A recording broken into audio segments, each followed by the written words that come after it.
Hi, Mom and Dad. It's me, Carlos. It's the name you gave me. It's a good one. Dad, this is actually more for Mom. Hey, Mom, did you feel emotional the first time you drove in Sacramento?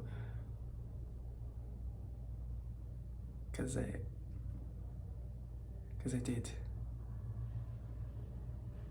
I I wanted to tell you,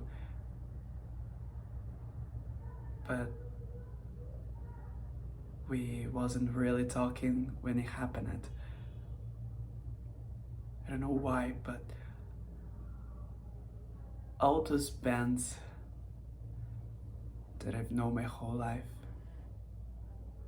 and the stores and the whole thing was different.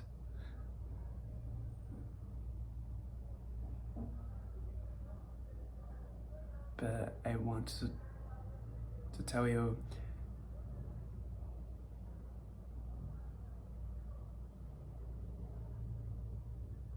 I love you.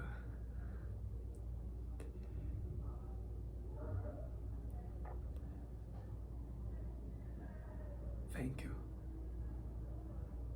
Um, um, thank you.